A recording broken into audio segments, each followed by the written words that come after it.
이화영 전 경기부지사의 주장에 민주당이 가세하면서 불거진 이른바 검찰청 술자리 회의 의혹. 이거를 두고 2주째 이 전 부지사 측과 민주당 그리고 검찰의 진실 공방이 이어지고 있습니다. 검찰은 이원석 총장까지 나서서 정면 반박에 나선 상황이고 민주당은 이 총장의 반격에 잠시 주춤했지만 또다시 공세 모드로 불을 켰는데요. 하지만 이번 의혹에 불을 지핀 당사자라고 할 수 있는 이재명 대표는 3일째 말을 아끼고 있죠. 맞습니다. 이화영 전 부지사의 이 술판 회유 주장이 100% 사실로 보인다 이렇게 이야기를 했던 이재명 대표가 이 의혹과 관련해서 지금 3일째 침묵을 유지하고 있는데요.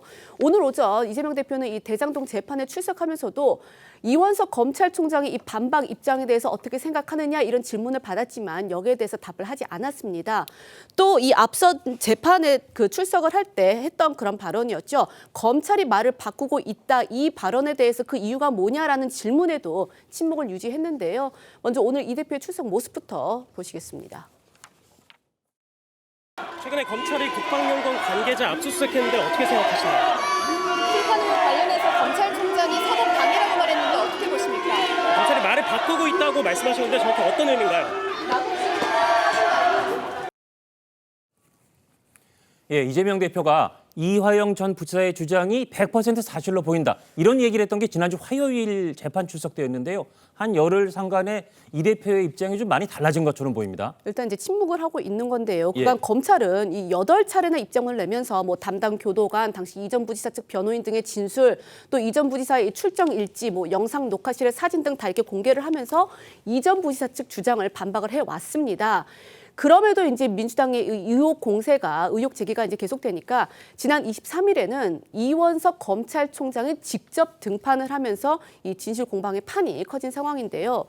일각에서는 이원석 총장이 이 수원지검의 진상조사를 직접 지시를 했고 또 사실관계에 대한 파악이 끝냈다고 이렇게 알려진 만큼 이재명 대표 역시도 명확한 근거 없이 재반박에 나서기는 어렵지 않겠느냐라는 해석이 나오고 있는데요. 관련해 지난주 이재명 대표의 목소리와 그에 대한 이 총장의 반박도 다시 들어보시겠습니다. 검찰은 사실이 아니라고 하지만 검찰의 이런 태도로 봐서 이화영 부지사의 진술은 100% 사실로 보입니다.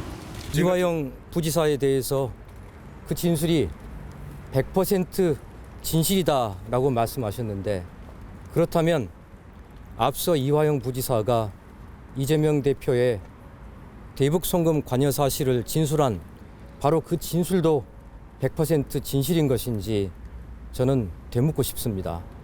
검찰에 대한 공격을 넘어서서 사법 시스템 전체를 흔드는 말 그대로 힘으로 사법 시스템을 억누르려고 하는 행태에 대해서는 더 이상 지켜보기 어렵습니다.